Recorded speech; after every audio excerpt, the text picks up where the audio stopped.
Es-tu prêt pour la grande aventure? Une chasse au trésor incroyable! Viens découvrir un livre rempli de trésors pour ton cœur.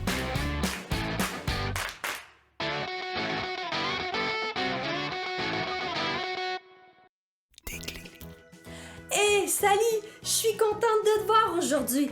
Parce que si tu serais venue me voir hier soir, je n'aurais pas pu te voir. Dans la soirée, le vent s'est mis à souffler très fort et il y eut une panne d'électricité. Et qu'est-ce qui se passe lorsqu'il n'y a plus d'électricité? Eh bien, plus rien ne fonctionnait dans la maison et il faisait totalement noir. C'est une blague, je suis toujours là. Alors, je me suis mise à chercher ma lampe torche partout dans la maison, mais évidemment, je ne la trouvais pas puisqu'il faisait totalement noir. Alors, dans la noirceur, j'ai réussi à retrouver le tiroir dans lequel elle se trouve et j'ai pu avoir un peu de lumière le temps que l'électricité revienne. Pendant que j'attendais que l'électricité revienne, j'ai décidé de lire un peu ma Bible. Et évidemment, j'ai utilisé ma lampe torche pour être capable de voir ce que je lisais. Et lorsque j'ai terminé mon temps de lecture, je me suis souvenu qu'il y a quelques jours, j'avais mis le coffre sur mon balcon et qu'il n'était toujours pas revenu. Alors hier soir, pendant la panne d'électricité, j'ai décidé d'aller voir si le coffre était de retour. Et oui, le coffre est revenu et j'ai bien hâte de voir quel trésor nous allons découvrir aujourd'hui. Parce que oui, je t'ai attendu et nous allons ouvrir le coffre ensemble. Je vais donc aller voir si mon ami mystérieux m'a envoyé un message avec l'histoire biblique d'aujourd'hui. Alors, oui, j'ai un nouveau message avec la vidéo. Mais n'oublie pas, il faut bien regarder l'histoire pour pouvoir trouver les chiffres que nous avons besoin pour pouvoir ouvrir le cadenas. Alors, tu es prêt?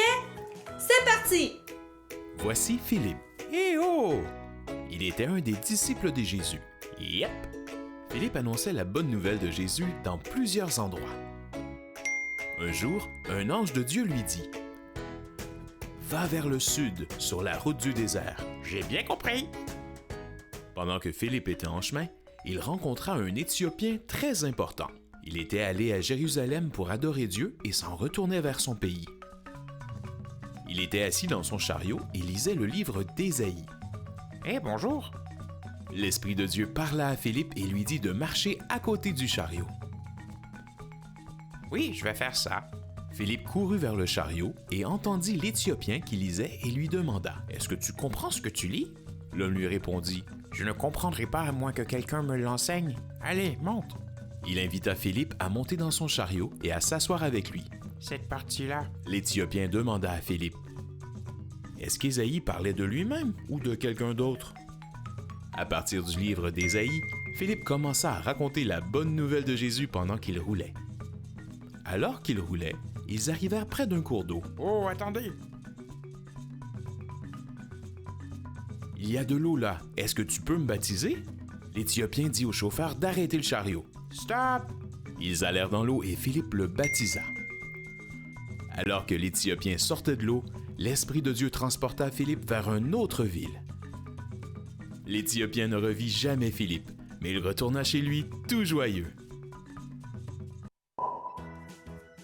Wow! Dieu fait toujours bien les choses et il est toujours en contrôle de tout. Il savait que l'Éthiopien aurait besoin d'aide pour comprendre ce qui est écrit dans la Bible, dans sa parole, et il a fait en sorte que Philippe soit sur son chemin. Et si tu as bien remarqué, Philippe a fait exactement ce que Dieu lui a demandé. Il n'a pas hésité et il est allé voir l'homme qui se posait plusieurs questions. Philippe l'a aidé à comprendre et parce que l'Éthiopien a bien compris ce qui est écrit dans la Bible, il a finalement reconnu que Jésus pouvait devenir son ami et son seul sauveur. Et je sais, parfois tu peux avoir de la difficulté à comprendre ce que les adultes te disent. Mais ne t'inquiète pas, même nous les adultes, on peut avoir besoin d'aide pour comprendre certaines choses. Et justement, c'est en ouvrant ce coffre que j'aurai plus d'explications sur cette histoire fascinante de Philippe. Mais évidemment, comme à chaque chasse au trésor, j'ai besoin des chiffres qu'il y avait dans l'histoire biblique pour pouvoir ouvrir le cadenas. Est-ce que tu te souviens de ces chiffres? Ces chiffres étaient le 5, le 1 et le 4. Allons essayer cette combinaison, voir si ça fonctionne toujours. Alors, il y avait le 5, le 1 et le 4. Génial, ça fonctionne encore. Et il y a le parchemin pour le nouveau code secret d'aujourd'hui. Mais avant d'ouvrir le parchemin, nous allons chanter un chant ensemble. C'est encore un chant que mon voisin m'a appris et il paraît que c'est un très vieux chant. Est-ce que tu es prêt à le chanter avec moi? Génial! Si tu ne connais pas le chant, ce n'est pas grave. Tu n'as qu'à faire les gestes, tu vas voir, c'est facile.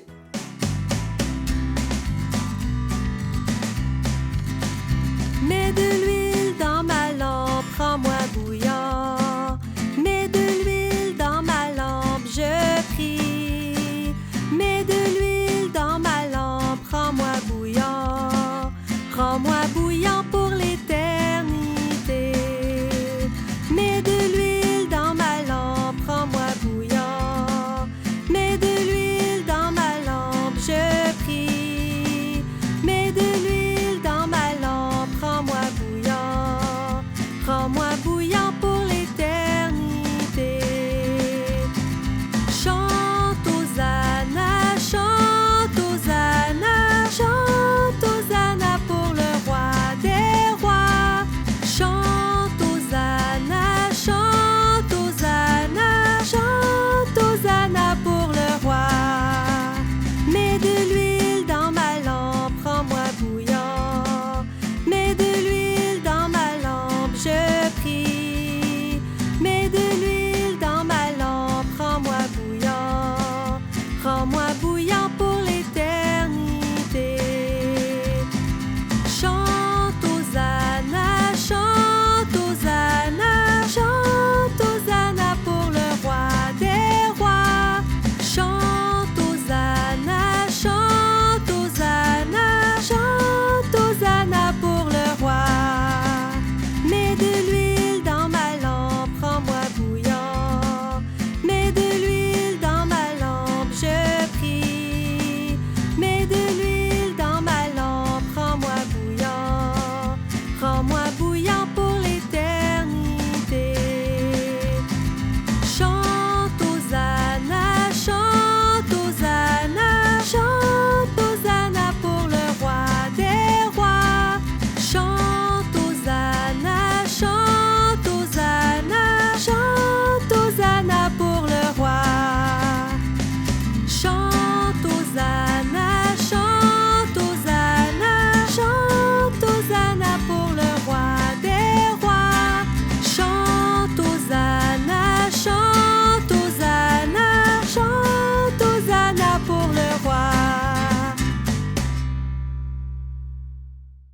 Wow, c'est un très beau chant, n'est-ce pas? Mais lorsque mon voisin me l'a montré, il a fallu qu'il m'explique ce que les paroles voulaient dire. De nos jours, nous avons besoin d'ampoules pour nous éclairer le soir et la nuit. Mais l'électricité n'a pas toujours existé et il y a très longtemps, les gens utilisaient le feu pour pouvoir s'éclairer. Et pour que le feu puisse rester très longtemps allumé, ils mettaient le feu dans une lampe remplie d'huile. Les gens devaient donc souvent remplir leur lampe d'huile pour être certains que le feu ne s'éteigne pas. C'est donc de cela que parle le chant. Mais il ne m'a pas expliqué pourquoi le chant parlait de lampe. Il m'a simplement dit qu'un jour j'allais comprendre. J'ai bien hâte de le savoir. Mais pour le moment, nous allons ouvrir le parchemin pour pouvoir voir le code secret. Alors, sur le parchemin, il est écrit Matthieu 5,14, première phrase, Nouveau Testament. Je ne sais pas pourquoi il est écrit première phrase, mais on va sûrement le découvrir en allant chercher le verset dans la Bible. Tu es prêt? Alors, comme je te le dis à chaque fois, il faut que tu te souviennes qu'il y a l'Ancien Testament et le Nouveau Testament. Et le verset d'aujourd'hui est dans le Nouveau Testament, comme le code secret le dit. Hey! Le Nouveau Testament! Ça fait longtemps que nous n'avons pas fouillé un verset dedans. La seule fois que nous l'avons fait, c'est lorsque nous avons fait la première chasse au trésor, avec le verset dans 2 Timothée 3,16. Tu te souviens? Allons chercher le verset d'aujourd'hui, tu veux bien? Alors, il y a l'Ancien Testament et le Nouveau Testament. Et le code secret dit que je dois trouver le verset dans le livre de Matthieu. Et le livre de Matthieu est juste ici. C'est facile, c'est le premier livre du Nouveau Testament. Et je dois trouver le chapitre 5, je l'ai, et le verset 14. Et si tu te souviens bien, je ne dois lire que la première phrase. Je te le lis. Vous êtes la lumière du monde. Matthieu 5, 14. Wow, le verset parle de lumière, mais il est très court. Je n'ai lu que la première phrase comme le code secret le disait. Et j'ai bien hâte de voir ce que notre ami Robinson a à dire à ce sujet. Je vais aller voir sur ma tablette si j'ai reçu la vidéo de Robinson. Alors, oui, mon ami mystérieux me l'a envoyée. Nous allons la regarder ensemble. C'est parti! Oyez, petits aventuriers! C'est encore moi, Robinson! Bravo! Tu as réussi à trouver un autre des nombreux trésors qu'il y a dans la Bible. Mais que veut dire ce verset? En fait, le verset n'est pas très long, car je vais moi-même te lire le reste du verset pour pouvoir te l'expliquer. Je te le lis. Vous êtes la lumière du monde. Quand une ville est construite sur une montagne, elle ne peut pas être cachée. Et quand on allume une lampe, ce n'est pas pour la mettre sous un seau. Au contraire, on la met bien en haut et elle brille pour tous ceux qui sont dans la maison. De la même façon, votre lumière doit briller devant tout le monde. Alors, les autres verront le bien que vous faites. Ils pourront chanter la gloire de votre Père qui est dans les cieux. Laisse-moi te montrer comment Dieu veut que nous laissions briller notre lumière. Tu vois cette ampoule? Elle brille car l'électricité lui permet de fonctionner. Maintenant, je vais prendre cette ampoule et faire quelque chose que tu ne t'attends pas.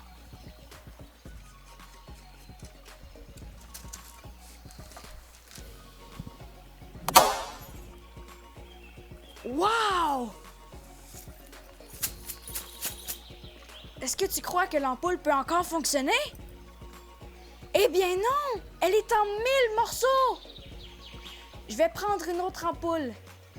Maintenant, cette ampoule est intacte. Mais si je la tiens dans ma main, est-ce qu'elle va briller? Eh bien non, même si j'y pense très fort. Allez, fonctionne! Oh, elle ne fonctionnera pas. Comment est-ce que je pourrais la faire briller? Eh bien, de la même façon qu'au début, je dois la connecter à une source d'alimentation pour que l'électricité se rende jusqu'à l'ampoule.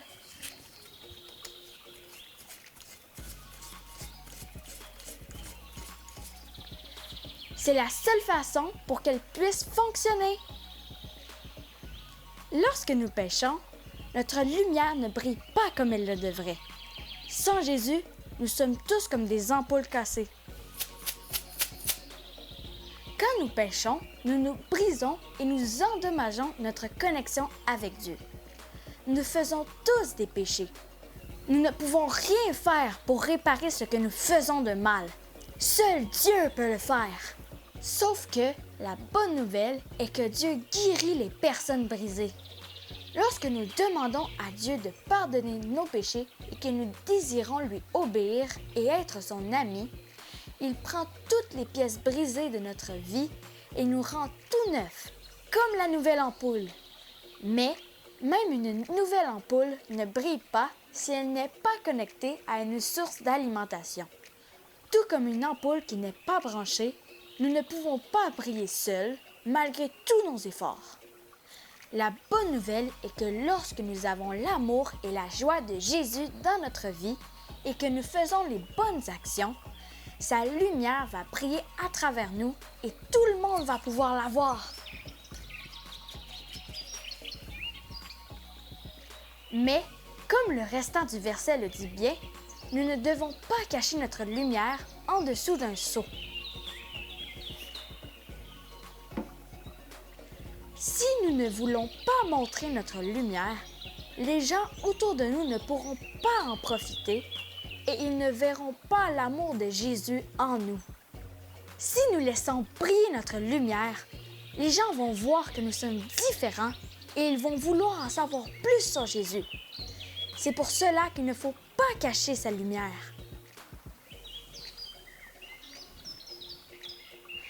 Alors, il faut faire comme Philippe et laisser notre lumière briller autour de nous afin que les gens puissent voir Jésus en nous. Tu n'es pas trop jeune pour faire briller ta lumière. Nous allons donc apprendre ensemble le verset que tu viens de découvrir aujourd'hui. Matthieu 5, 14. Je te montre les gestes. Tu es prêt? Vous êtes la lumière du monde. Matthieu 5, 14. Super! Alors continue à mémoriser le verset avec les gestes et je sais que tu vas réussir à le connaître et à le garder là, dans ton cœur. Bonne chance, petits aventuriers! Wow! Est-ce que tu as réussi à faire les gestes du verset avec Robinson? Nous allons le refaire ensemble, d'accord? Vous êtes la lumière du monde! Matthieu 5, 14. On le refait une dernière fois. Vous êtes la lumière du monde! Matthieu 5, 14. Avec ce que Robinson vient d'expliquer, je viens de comprendre le chant que nous avons chanté. Dieu désire que notre lampe reste toujours allumée, que nous soyons toujours bouillants pour lui. En fait, il désire que la lumière de Jésus puisse briller en nous dans tout ce que nous faisons. De cette façon, les gens vont voir les bonnes actions que nous faisons et ils vont vouloir en connaître plus sur Jésus. Et c'est en voyant la lumière de Jésus en toi que certaines personnes vont peut-être te poser des questions. Et il va falloir que tu oses leur répondre pour qu'ils puissent connaître Jésus et qu'ils puissent aussi devenir leur ami comme il est le tien. Philippe a osé le faire et parce qu'il l'a fait, un homme est devenu un ami de Jésus. Évidemment, tu ne sais peut-être pas encore lire et tu ne peux pas faire exactement comme Philippe, mais toutes les histoires bibliques que tu apprends, tu peux les utiliser pour encourager un ami qui vit des moments difficiles. Elles nous montrent qui est Dieu et ce qu'il peut faire pour nous lorsque nous lui faisons confiance. Le verset le dit bien, nous sommes la lumière du monde et Dieu veut nous utiliser pour faire briller sa lumière autour de nous. Nous allons prier Dieu ensemble pour lui demander de nous aider à faire briller sa lumière en nous. Est-ce que tu veux le faire avec moi? Génial! Alors ferme bien tes yeux et nous allons prier Dieu ensemble. Merci Dieu parce que je sais maintenant que je suis la lumière du monde, car ta lumière, ta joie, ton amour et ta paix brillent en moi. Aide-moi à faire briller ta lumière autour de moi, à parler de toi aux gens qui ne te connaissent pas. Je ne veux pas cacher ta lumière. Merci pour ce beau verset que nous avons découvert aujourd'hui, que tu puisses m'aider à le mémoriser, à le mettre en pratique et à le garder là dans mon cœur comme un précieux trésor pour ma vie. Merci Dieu. Amen. Bon, il faut que je continue à mémoriser ce verset et je t'invite à faire pareil, car c'est un trésor pour ton cœur et pour ta vie. Nous devons laisser briller la lumière de Jésus autour de nous, car la Bible le dit, nous sommes la lumière du monde. Et qu'est-ce que je peux maintenant aller chercher? Oui, ma récompense qui est dans le coffre. Je vais aller voir. La voici, une nouvelle clé. Je vais la mettre avec les autres. Wow! J'ai maintenant 5 clés! Et il ne faut pas que j'oublie de mettre le coffre sur mon balcon si nous voulons avoir une nouvelle chasse au trésor la prochaine fois que nous nous voyons. Alors nous nous revoyons bientôt pour une nouvelle chasse au trésor dans le plus merveilleux des livres, la Bible. Au revoir!